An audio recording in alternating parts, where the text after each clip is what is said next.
Hai Userners, welcome back to Uzon Talks yang awam jadi paham. Nah, seperti yang kita tahu nih teman-teman, Indonesia ini sering banget digadang-gadang sebagai negara yang memiliki ekonomi digital terbesar di dunia. Salah satunya pastinya mempengaruhi banyak sektor, termasuk sektor telekomunikasi. Nah, pemain besar dari sektor telekomunikasi kita tahu ya operator seluler nih.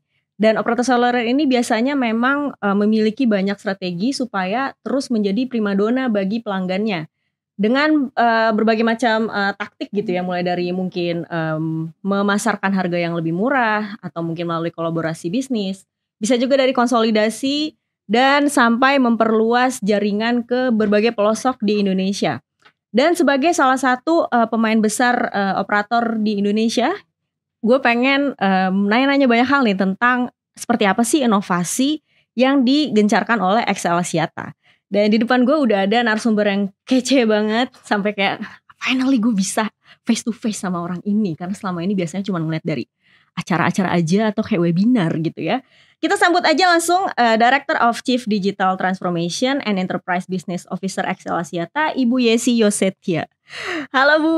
Halo juga. Apa kabar Ibu? Wah, hari ini kurang sehat, tapi so Wah. far so good. So far so good ya, tetap harus semangat ya Bu ya. Walaupun kayak kita ngelihat dari background nih kayak Polutif apa ya, banget polusinya gitu ya. parah banget. Luar kayak lagi biasa. jadi headline di mana-mana nih Bu. Nah Bu, thank you banget untuk waktunya. Dan aku sebenarnya jadi tamu nih teman-teman. Sekarang kita lagi di studionya XL Axiata dan ini cool banget sebenarnya.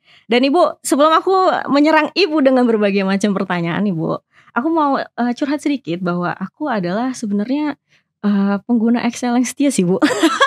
Dari zaman kuliah loh Bu. Jadi kayak waktu aku masih muda, sebenarnya sekarang masih muda sih Bu. Jadi kayak dulu tuh zaman aku kuliah banyak banget teman-teman aku emang operatornya ya kebanyakan XL lah gitu. Kayak udah jadi apa ya, jadi operator anak muda gitu ya. Apalagi ada Axis gitu. Nah aku pengen tahu deh demografi pengguna XL Axiata itu sebenarnya sekarang seperti apa sih?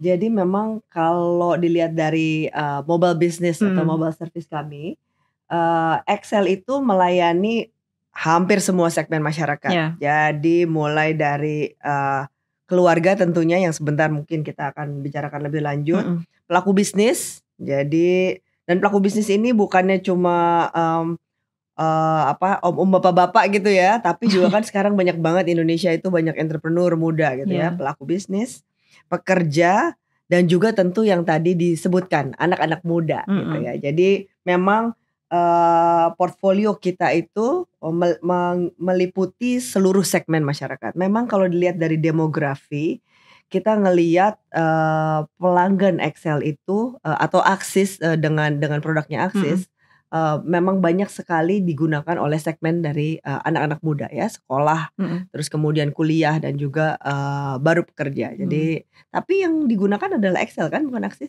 Iya, aku prioritas lagi Bu. Oh luar biasa. Oke. Tapi sebenarnya apa sih Bu yang bikin image XL tuh kayak ini operatornya anak muda banget nih gitu? Ya karena pada saat kami sudah menentukan ini segmen mana yang akan kami tuju.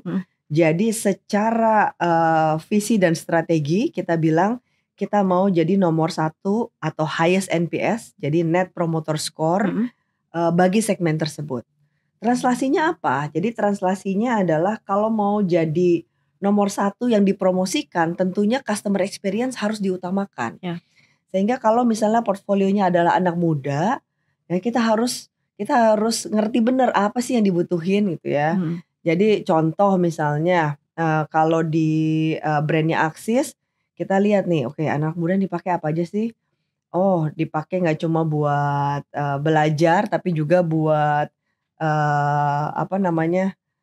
nyantai gitu ya. Oh ya, main game. Jadi kita mulai fokus, oke, seperti apa, online game seperti apa gitu ya. Kita berpartisipasi di e-sport contohnya. Jadi kita mau punya brand yang punya resonansi yang sangat tinggi dengan segmen tersebut. Betul.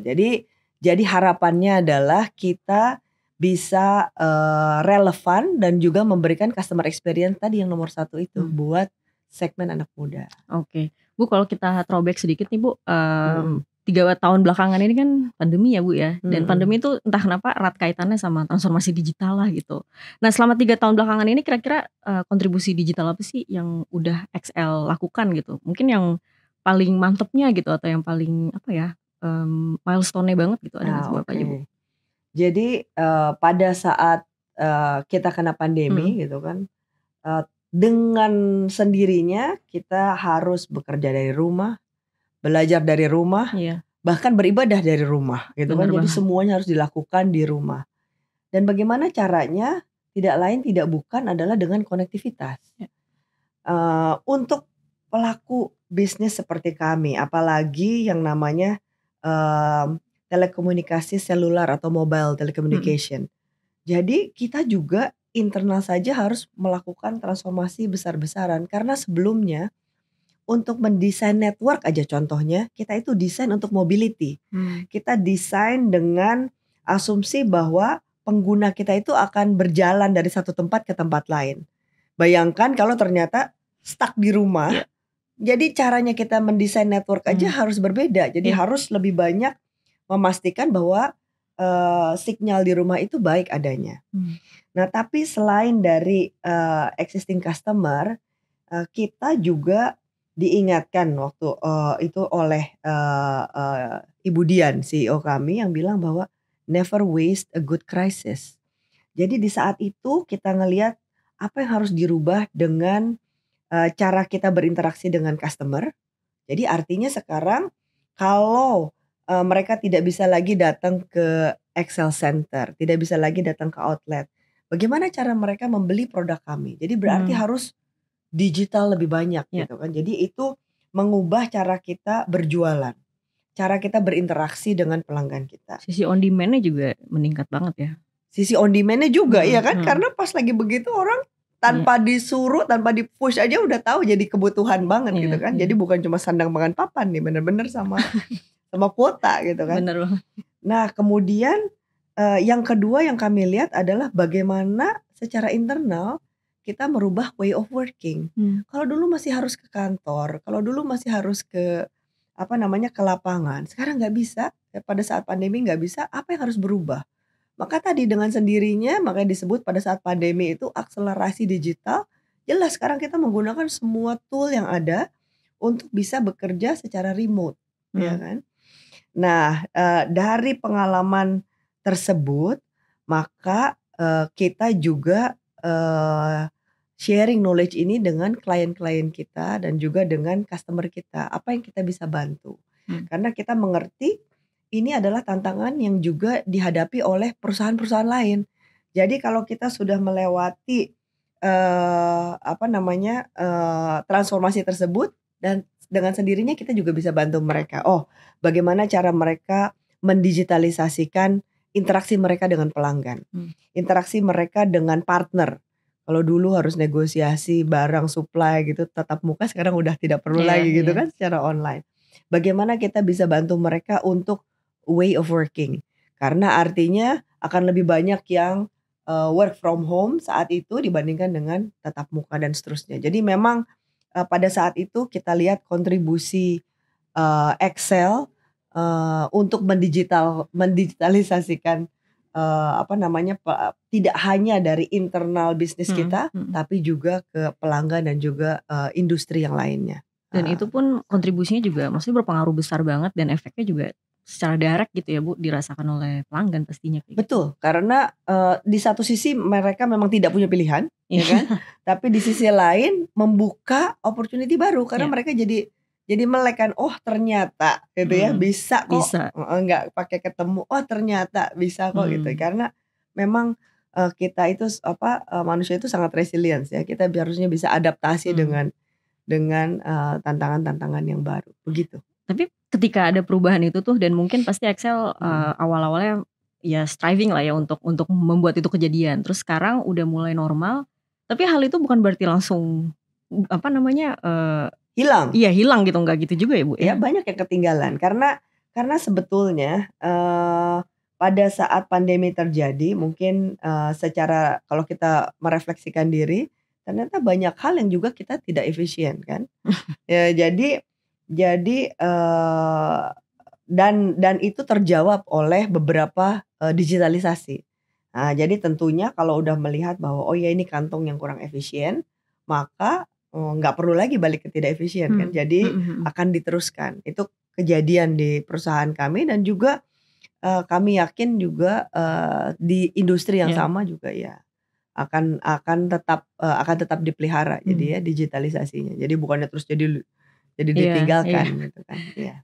Nah kalau masih nyambung ke soal 3 tahun belakangan nih, jadi kayak pandemi terus kita lumayan menyesuaikan dirinya tuh jor-joran banget, kayak semuanya work from home segala macam. Terus pas udah mulai shifting agak-agak hybrid sedikit lah, terus tiba-tiba dari industri telco kita nih di Indonesia masih surprise nih Bu ada 5G gitu tiba-tiba. Kira-kira apa sih challenge-nya Bu untuk bagi XL lah gitu, untuk untuk rolling out si 5G ini gitu di Indonesia? Oke. Karena memang hype-nya ya Indonesia merupakan salah satu negara yang mungkin sangat ketinggalan kalau dibandingkan negara-negara lain yang sudah roll out 5G secara nasional. Jadi memang ada beberapa hal yang bisa membuat 5G itu berhasil. Yaitu adalah kelengkapan ekosistem. Benar. Ekosistem tuh apa aja sih? Jadi ekosistem itu adalah yang pertama tentunya dari sisi pelanggan dulu ya kan, device-nya. Karena itu pelajaran paling berharga waktu kami pindah dari teknologi 3G ke 4G. Jadi yang pertama kali harus diperhatikan adalah device pelanggan. Jadi device pelanggan harus support dulu. Kalau enggak percuma kita roll out networknya, jaringannya, ternyata betul tidak ada yang pakai. Tapi kami lihat bahwa, dan itu kami pantau terus ya di base kami, berapa banyak sih orang yang sudah mengadopsi handphone yang bisa support 5G. Dan saya lihat juga manufacturer device juga sudah mulai mempersiapkan 5G. Nah terus kemudian yang kedua kami juga mengukur dari sisi adopsi. Apa sih kurang lebih use case-nya yang diperlukan oleh pelanggan. Karena sejauh ini 4G juga sudah cukup gitu kan. Nambah lebih tinggi lagi tuh efeknya tidak terlalu luar biasa gitu kan. Nah tapi kami melihat memang ada beberapa segmen yang memang kelihatannya lebih perlu dibandingkan yang lain. Contoh adalah enterprise atau bisnis ya. Kalau kita bicara mengenai mining industry atau pertambangan, ternyata mereka itu canggih loh. Kalau kita mikirnya itu oh ya mereka cuma perlu kerukan gitu ya, making sure bahwa dari pit to port itu nggak banyak waste. Ternyata waktu kita coba kerjasama dengan mereka, kita ketemu bahwa mereka itu sudah banyak sekali menggunakan sensor, banyak sekali menggunakan telemetri, dan mereka perlu requirement yang 5G bisa hadirkan. Jadi contoh misalnya slicing. Oh, ada beberapa aplikasi mereka yang memang perlu real time banget. Ada beberapa aplikasi yang mereka perlukan dengan banyak sekali sensor gitu ya, yang mungkin 4G masih agak sedikit terbelakang. Tapi itu kasusnya adalah industri atau B2B gitu ya. Jadi satu tadi device, perangkat, yang kedua adalah aplikasi, yang ketiga bagaimana kami bisa menggelar jaringan. Nah, yang dibutuhkan untuk menggelar jaringan 5G tidak bukan adalah spektrum atau frekuensi. Dan memang saat ini itu masih menjadi kendala, apalagi kalau melihat bandwidth yang dipunyai oleh XL memang juga cukup terbatas gitu ya. Jadi kita belum bisa menghadirkan true 5G ya. Jadi hanya bisa melakukan pilot di sini, pilot di sana, cobain gitu ya, supaya kita bisa punya experience untuk running secara teknologi 5G tapi belum full scale. Jadi memang sangat diharapkan pada saat nanti spektrumnya sudah tersedia oleh pemerintah, mungkin itu akan jauh lebih tinggi adoption rate-nya ke depan gitu ya. Karena sebenarnya emang agak menarik sih Bu, karena pas 4G itu udah dikomersialisasi, itu kayaknya tuh orang-orang langsung bisa make gitu. Sementara 5G tuh di mana-mana pasti yang diomongin use case dulu gitu loh. Sebenarnya sejauh ini XL gimana sih? Maksudnya use case selain mining, atau memang saat ini fokusnya melihatnya potensialnya mining banget nih, atau bukan mining, jadi maksudnya industri B2B gitu ya, B2B. Karena mungkin use case yang dilakukan oleh mining mirip juga seperti use case yang diperlukan oleh port, pelabuhan misalnya gitu, atau manufacturer, betul sekali. Tapi untuk di sisi pelanggan kayak apa nih gitu kan? kita belajar, kita benchmark ya. Contoh misalnya seperti di South Korea. Mereka adalah salah satu negara yang mungkin terdepan pada saat mereka roll out 5G. Ya, mereka itu sangat besar di entertainment. Jadi pada saat mereka membuat use case 5G dan itu mungkin sangat cocok dengan konsumernya di sana. Jadi mereka mau bayar lebih, kasarnya begitu ya pada awalnya untuk 5G buat apa sih? Contoh, misalnya mereka untuk event sport. Mereka gunakan kamera luar biasa dari manapun juga yang tentu perlu bandwidth yang tinggi. Kalau kita nonton bola yang kameranya cuma dari sini sama sini gitu ya, nggak perlu ngeliatin keringetnya si pemain bola gitu, mungkin belum ada use case-nya. Orang juga belum tentu mau bayar lebih untuk itu gitu. Tapi mereka mungkin karena bisa bungkus itu dan juga ada demand dari pelanggannya, jadi use case itu jalan. Contoh yang lain adalah yang kita lihat di implementasi di negara lain. Contohnya adalah online gaming. Jadi kalau sekarang itu main game rata-rata aplikasinya harus diunduh dulu gitu kan, diunduh dulu ininya karakternya gitu kan. Jadi pada saat mereka mulai pertandingan gitu, yang diperlukan adalah bandwidth tapi semuanya sudah ada yang tersimpan di handphone masing-masing. Nah, ada model baru di mana semuanya itu on cloud, semuanya itu sudah nggak perlu lagi, jadi handphonenya nggak perlu canggih gitu. Yang penting adalah koneksinya bagus. Nah, jadi kalau kayak begitu sudah ada tuh marketnya sendiri yang perlu memang sangat cepat, bandwidthnya sangat besar, latensinya nggak boleh tinggi gitu. Dan mereka mau berani bayar lebih. Jadi itu adalah contoh-contoh yang mungkin untuk ukuran Indonesia belum besok nih ya gitu. Mungkin akan ada adopsinya, tapi nggak besok banget gitu. Jadinya kalau kita ngelihat sekarang mungkin lebih relevan use case-nya memang untuk industri. Ya tadi saya bilang mungkin pertambangan, mungkin manufacture, mungkin bahkan kesehatan misalnya gitu ya. Jadi ini bukan artinya kita berhenti mencoba, karena kami juga terus benchmark ya kan, karena yang kayak begini kalau yang namanya di dunia digital sekarang besok nggak ada bisa hari ini ada gitu ya. Jadi kita juga harus tetap buka mata dan telinga. Nah 5G ini kan memang masih terbatas lah ya jatuhnya di Indonesia nih Bu. Terus gimana ya, kayak mungkin bisa aja nih Bu, XL tuh dilihat memang kayak seperti malu-malu lah gitu, masih malu-malu nih untuk komersialisasiin 5G secara lebih luas. Sebenarnya apa emang tadi sih sebenarnya masih relate sama yang tadi Ibu mention soal frekuensi gitu. Apakah memang belum pede Bu sama frekuensinya? Apa gimana sih Bu? Iya, jadi kalau dibandingkan dengan operator lain, memang frekuensi yang dipunyai XL itu paling sedikit, gitu ya. Jadi artinya pada saat kita harus mendesain jaringannya, jadi kita harus milih nih, gitu ya. Jadi, nah harapan kami sebetulnya adalah pada saat frekuensi lain yang akan di auction atau yang akan dibuka lagi itu, jadi kita bisa turut berpartisipasi dan mempunyai spektrum baru. Karena kalau mengandalkan yang kita punya sekarang mungkin itu kurang. Gitu ya.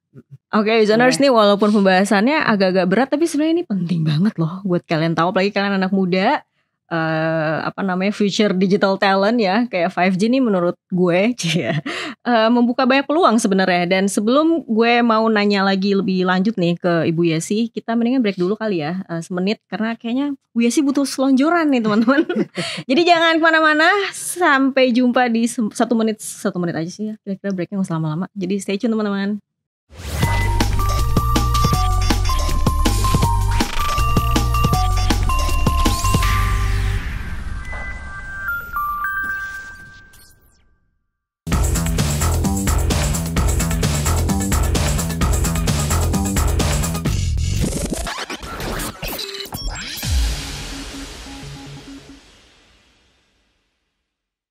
Halo Izoners, balik lagi bersama gue dan Ibu Yesi yang terkece di ruangan ini pastinya ya.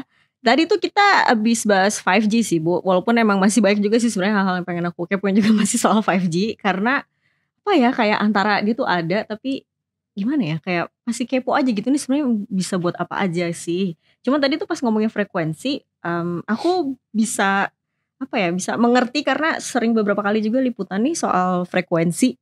bahwa banyak juga operator yang memang mengandalkan mungkin ada auction gitu ya dari frekuensi yang dari pemerintah gitu. Nah itu kira-kira kalau misalnya ini tuh sebenarnya ada kaitannya nggak sih Bu sama yang kemarin TV analog tuh dimatiin nih? Terus mungkin ada jaringan yang nanti ada spare gitu dan itu apakah bisa menjadi peluang untuk lebih memperluas frekuensi di 5G Bu?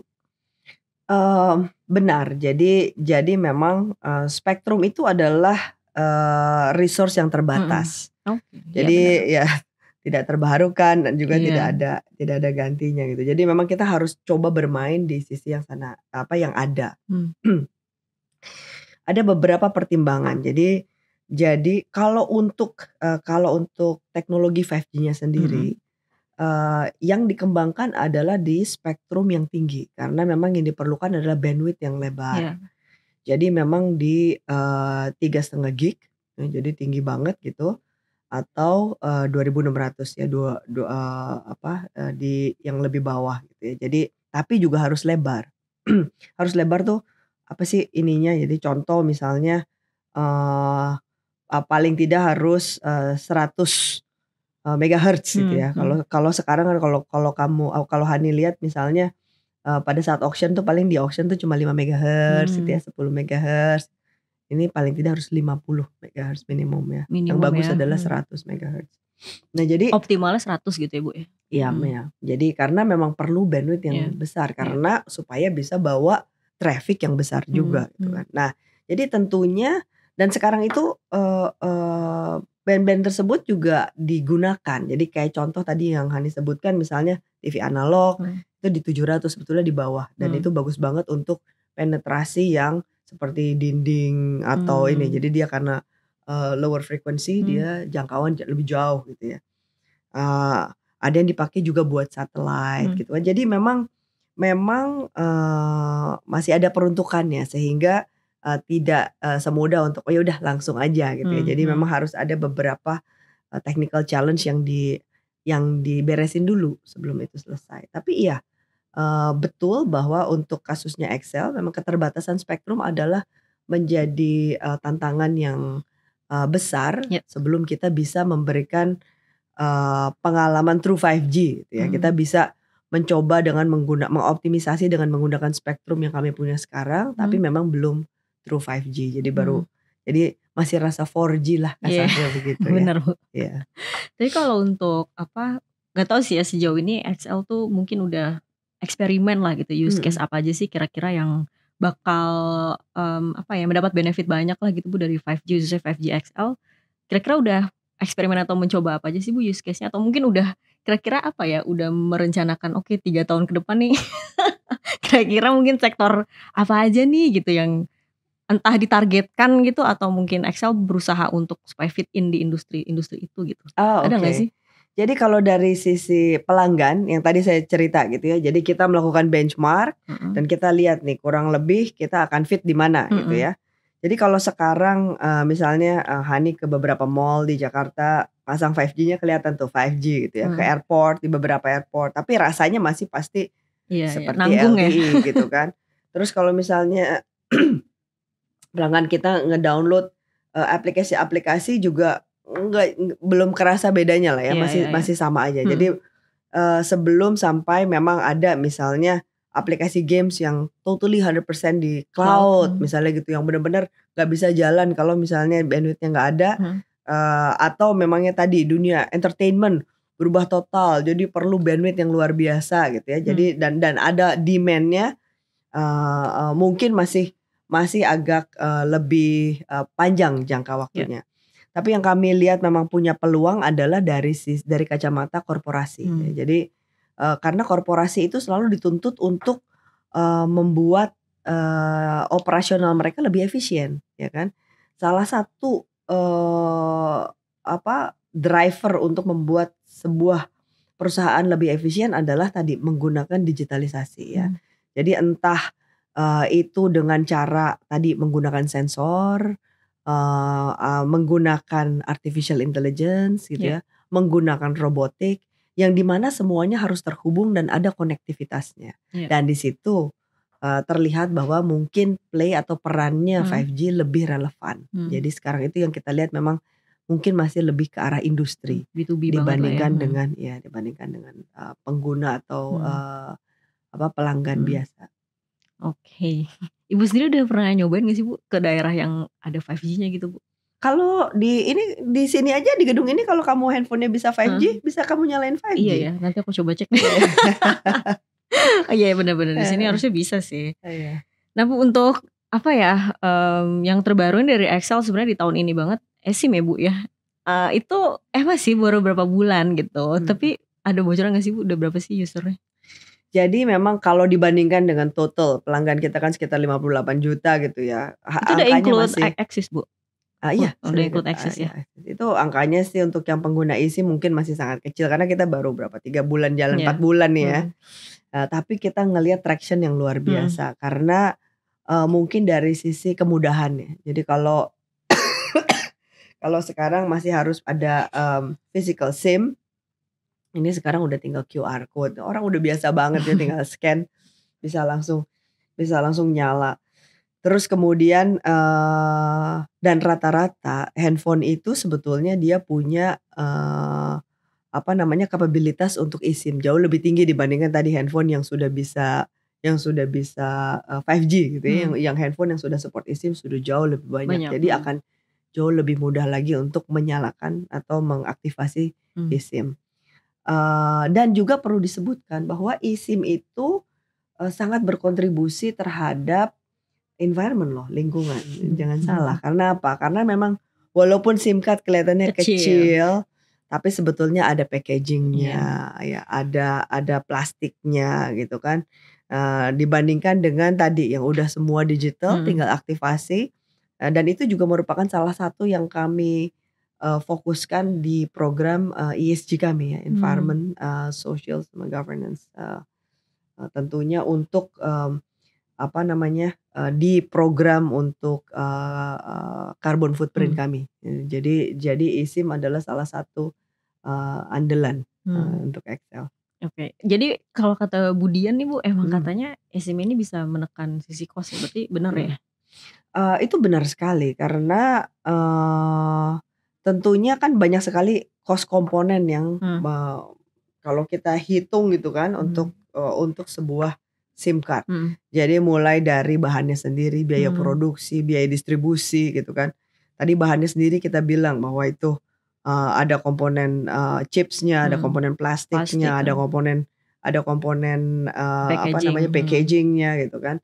Dibandingkan dengan yang sudah fully digital. Ya, bedanya apa? Bedanya mungkin ada beberapa cost di sisi software gitu yang mungkin juga sangat-sangat beda cost structure-nya ya dibandingkan dengan tadi full production. Jadi ya tentunya ya memang harusnya cost terkait dengan eSIM jauh lebih rendah dibandingkan dengan physical SIM card. Yang membuat eSIM Excel baru hadir di tahun ini apa sih Bu? Apakah memang mempersiapkan tadi infrastruktur dari sisi digitalnya atau Betul, gimana? karena tadi balik lagi bahwa kami itu benar-benar ingin menghadirkan customer experience nomor 1. Nggak mau bikin ribet, hidup udah ribet gitu ya. Jadi masa aktifin eSIM aja susah gitu. Jadi kita mau pastiin journey-nya tuh kayak apa sih. Jadi dari orang mulai beli sampai nyala, gimana caranya supaya secepet-cepetnya. Gimana yang gak usah pakai orang pusing gitu, gak boleh sampai kerut deh di dahi gitu kan.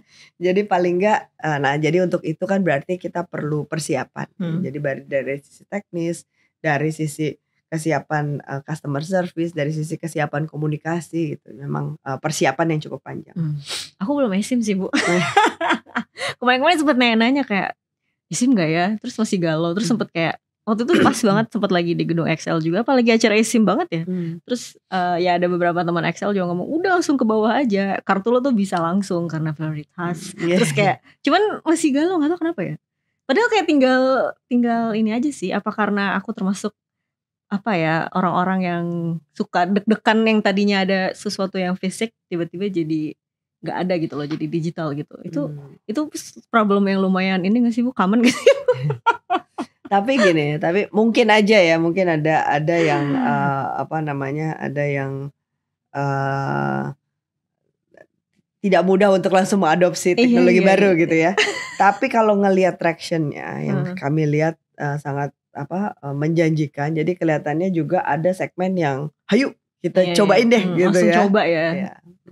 Iya. Mungkin kalau dari sisi keamanan juga ya udahlah ya, maksudnya XL pastinya menjunjung keamanan itu, walaupun aku yakin banyak juga sih yang bukannya meragukan tapi lebih pengen tahu lebih detail lagi gitu loh. Ini sebenarnya eSIM bedanya apa gitu. Kalau ada yang fisik ya udah sih gitu, nggak usah pakai eSIM segala. Tapi mungkin ada juga yang pengen tahu kayak misalnya keamanan gue gimana, atau mungkin kontak-kontak gue di situ atau nomor gue gitu. Jadi itu menjadi salah satu part of education dari XL juga lah ya untuk Betul. eSIM ini. Jadi memang bentuknya physical SIM card itu di dalamnya memang ada memorinya gitu ya.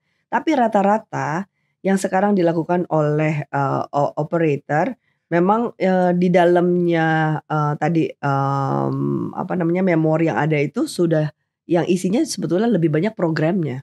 Jadi ada Java program di sana. Jadi bukannya lagi kalau kayak lagi awal kita punya GSM itu nomor SIM card semua ada di sana, ada phone booknya di sana gitu ya. Jadi itu udah jadi bagian yang mungkin dibandingkan dengan total application lebih banyak aplikasinya di SIM card itu ya dibandingkan dengan nomor kontak dan seterusnya. Jadi pada saat kita pindah dari yang tadinya physical card ke digital eSIM itu sebetulnya ya itu sama aja udah aplikasi aja gitu kan. Jadi di sana. Kalau dilihat dari sisi keamanan, jadi mesti dilihat nih dari kacamata yang mana gitu. Kalau dari kacamata prepaid registration sama sekali tidak ada yang berubah. Semua sama, semua data juga akan di-verify oleh Dukcapil dan seterusnya gitu ya. Terus kemudian kalau dilihat dari SIM cloning, malah physical SIM card itu yang masih bisa di-cloning. Ya kalau digital itu udah nggak bisa di-cloning gitu ya, Bu, karena memang ya potensinya lebih banyak yang fisikal ya. Ya walaupun udah makin susah ya, makin kesini kan kita juga udah tambahin banyak security, tapi masih ada probability ya, walaupun kecil. Oke, ini Zoners kalau yang penasaran eSIM gak ya, udah dijawab langsung oleh Bu Yesi kayak eSIM tuh aman, ting gitu. Bu, ini aku mau bahas sedikit, bukan bahas sih, mau nanya soal IKN nih, kayak gimana sih persiapan XL Axiata dalam support infrastruktur atau ya jaringan telekomunikasi di IKN tuh gimana sih, Bu? Jadi XL tentunya sangat mendukung program pemerintah gitu ya. Jadi untuk IKN sekarang saja gitu kita sudah walaupun belum pasti ininya ya tata letak dan seterusnya, kita sudah buat mobile combat ya. Jadi sudah ada mobile BTS, kita udah taruh 4 di sana. Ya. Terus kemudian persiapan karena udah pasti IKN itu tidak akan berdiri sendiri kan, juga pasti dengan surroundingnya, dengan kemudian konektivitas yang lain. Jadi konektivitas fiber kita di Kalimantan itu juga kita sudah tingkatkan. Jadi harusnya itu sangat mendukung nanti bagaimana connectivity dari IKN dengan daerah sekitar gitu ya. Dan kalau dilihat dari XL dan fokus dengan fiber, jadi sudah hampir 60% dari semua BTS kita itu sudah fiberized. Jadi artinya adalah kita punya kemampuan untuk membawa traffic jauh lebih besar gitu ya, dengan latensi yang lebih kecil. Nah, jadi itu adalah mungkin beberapa hal yang sudah XL lakukan untuk mensupport atau mendukung IKN. Oke. Jadi ya sampai sekarang pun ya XL ya berusaha untuk tetap keep up lah ya sama apa yang dibutuhkan oleh pemerintah gitu, khususnya untuk IKN ini gitu ya. Betul. Berarti sejauh ini masih mobile combat aja nih, Bu, untuk supportnya ya. Iya. Dan itu masih 4G berarti 4G Betul, ini masih banget ya. 4G ya. Kalau challenge itu apa sih, Bu? Supaya aku nggak tahu sih sebenarnya ekspektasi pemerintah atau apa sih target IKN yang benar-benar sampai prima banget, pastinya takes time banget. Tapi challenge itu apa sih, Bu, untuk benar-benar ya mensupport ini semua gitu di IKN? Sebetulnya ini ya, jadi tidak kalau ditanya mengenai tantangan gitu ya, sebetulnya kan ini kita bikin kota baru gitu ya. Iya, Jadi kan benar. memang harus jelas nih, ini From nanti scratch gelar banget. ya maksudnya nanti kita tuh bisa gelar fiber di sebelah mana, kita itu bisa bangun di sebelah mana. Karena kan memang tata kota baru. Iya. Ya kan? Jadi sama mirip kalau secara analogi mungkin Hani lihatnya kalau kita bangun rumah gitu, mana sih pipa air, di mana pipa listrik gitu kan harus jelas ya. Jadinya tahu gitu yang ininya apakah pakai gorong-gorong yang sama ataukah iya kan jadi Detail banget ya. ya. Jadi kita tahu. Jadi pokoknya kita ngerti lah. Oh ya nanti ternyata misalnya ini ada gedung gedung ini gitu kan. Jadinya ya kita bisa mendesain jaringan yang lebih baik ke depannya. Bu, ini agak nggak afdol nih Bu kalau aku nggak mention soal fix broadband lah ya. Kayak XL nih udah mengakuisisi Linknet nih Bu. Ini tuh sebenarnya apakah emang mungkin salah satu backgroundnya lah ya, apakah ada tendensi kalau misal penetrasi internet mobile nih apakah stagnan atau seperti apa sih Bu? Jadi gini, pemikiran di belakang fixed mobile broadband karena kita melihat ini ada opportunity ya. Jadi opportunity-nya itu kalau Hani lihat di Indonesia itu fixed broadband itu penetrasi sebetulnya masih kecil ya. Total rumah tangga household ya, di seluruh Indonesia itu lebih dari 60 juta. Nah, jadi kalau dipikirkan bahwa mereka itu perlu internet, mungkin nggak cuma mobile aja gitu ya. Jadi opportunity di fixed broadband itu masih sangat luas. Nah, jadi makanya kenapa secara strategi kita lihat bahwa ada pasar di sana dan kita punya keunikan karena kita sudah running mobile, jadi kita bisa gabungin. Makanya namanya FMC, Fixed Mobile Convergence. Jadi udah deh tadi ya pelanggan gak usah pusing. Pokoknya yang penting internet kan, bisa internet di rumah, bisa internet di mobile phone gitu kan.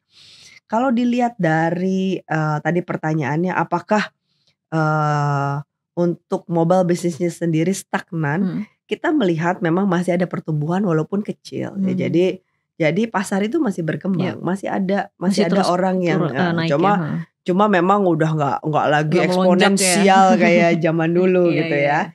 Dan kita lihat bahwa oke, ini kita XL punya keunikan yang bisa ditawarkan baik ke pasar maupun ke pelanggan, di mana kami bisa memberikan layanan yang lebih mudah, lebih baik dengan menggabungkan antara broadband di rumah dan juga broadband di device gitu ya, di mobile phone. Jadinya itu sebetulnya latar belakang kita masuk ke fixed broadband business. Tapi apakah pandemi juga mendorong gak sih Bu? Kayak tadi mungkin Bu Yesi juga mention kayak oke, ini orang-orang ternyata ada ya nggak ada yang mau pandemi kejadian lah Bu. Tapi maksudnya ternyata ada situasi di mana ya orang-orang stuck di rumah dan ternyata ngeliat ada need di situ gitu loh.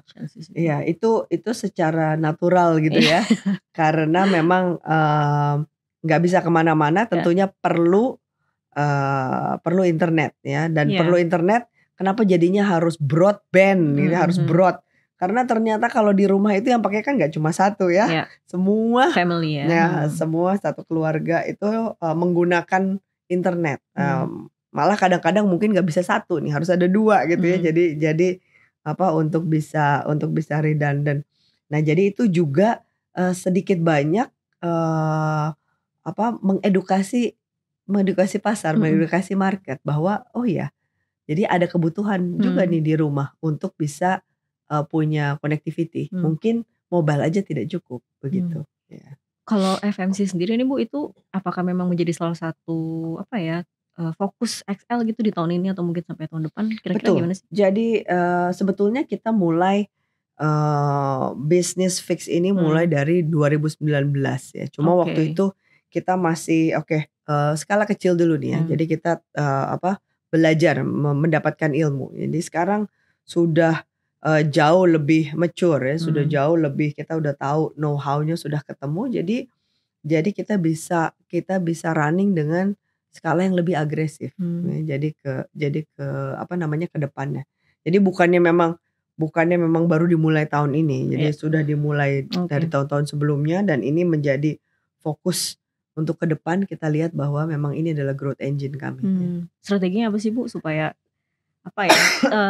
terlepas ya, masyarakat pasti perlu banget edukasi. Maksudnya ada aja lah pasti yang bingung kayak bedanya apa, gue udah internetan di handphone dan udah pakai wifi di rumah gitu, walaupun itu sebenarnya poinnya gitu kan, ini pakai FMC biar semuanya tuh dapet lah gitu. Nah itu kira-kira apa ya strategi supaya FMC ini? Mungkin eksponensial juga nih seperti internet mobile, apakah memang ada ke arah situ juga target dari XL atau seperti apa sih? Betul. Jadi produk yang kami bawa dengan XL1 itu sebetulnya sudah yang kita sebut produk konvergen. Jadi udah benar-benar gak usah pusing karena punya koneksi di rumah dan juga punya koneksi di mobile yang malah kuotanya itu bisa saling silang. Pokoknya udah gak usah pusing, yang penting selalu ada konektivitas. Jadi billingnya cuma satu lagi. Billingnya cuma satu, benar banget. Jadinya udah nggak perlu lagi udah nggak perlu lagi mikir 2-3 kali yang ini udah diisi belum ya, yang itu.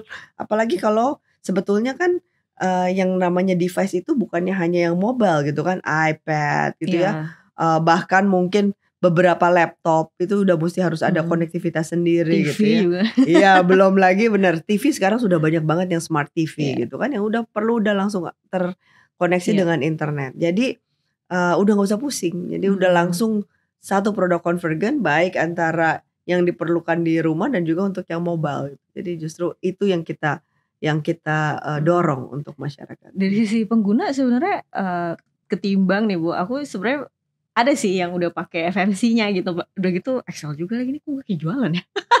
Tapi sama Excel aku suka banget sih sama ininya, opsi-opsi layanannya gitu. Tapi terlepas itu mungkin buat users juga yang masih bingung juga gitu FMC apa sih benefitnya gitu. Cuman kalau dari sisi ini Bu, pengguna gitu kan ada aja nih kayak orang internet mobile pakai, terus di wifi rumah juga pakai segala macem. FMC ini sebenarnya bakal jauh lebih hemat gak sih Bu? Betul, karena berarti kan satu offer yang sudah ada, baik si konektivitas baik untuk di rumah dan juga konektivitas untuk mobile. Yang tadi saya bilang bahwa kuotanya aja bisa diatur di antara pengguna mobile gitu. Kalau nggak salah kita bisa sampai 5 ya. Jadi tergantung offeringnya ya, ada beberapa. Oke, itu jadi itu semua ada banyak opsinya. Terus untuk dari sisi kuota segala macam bisa diatur sendiri sama user ya. Iya. Oke. Jadi sebenarnya jauh lebih murah ya. Benar banget. Kayak lagi konsul gitu.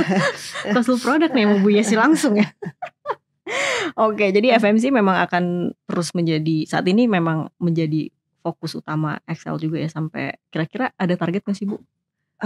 Jelas ya. Jadi kita lihat bahwa karena pertumbuhannya, karena kita baru mulai, jadi pertumbuhannya kita harapkan sangat-sangat eksponensial. Jadi dan kita sudah melihat early indication yang menggembirakan. Jadi pelanggan kita hampir lebih dari 56% dari total fix kita itu sudah pakai yang FMC. Jadinya memang penetrasi sangat tinggi.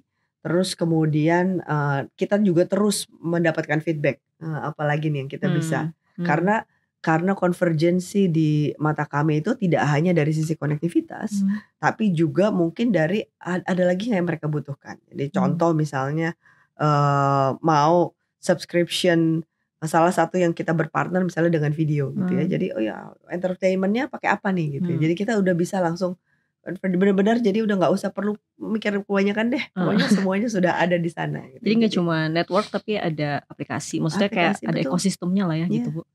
Oke. Karena mungkin itu yang sangat relevan bagi kebutuhan keluarga saat ini gitu ya. Benar. Tadi untuk 56% target ini Bu, target pengguna FMC. Bukan jadi saat ini. Karena kita tuh kan awalnya kita punya produk yang namanya XL Home gitu ya. Nah sekarang begitu kita luncurkan XL1, jadi itu adalah program convergence kita.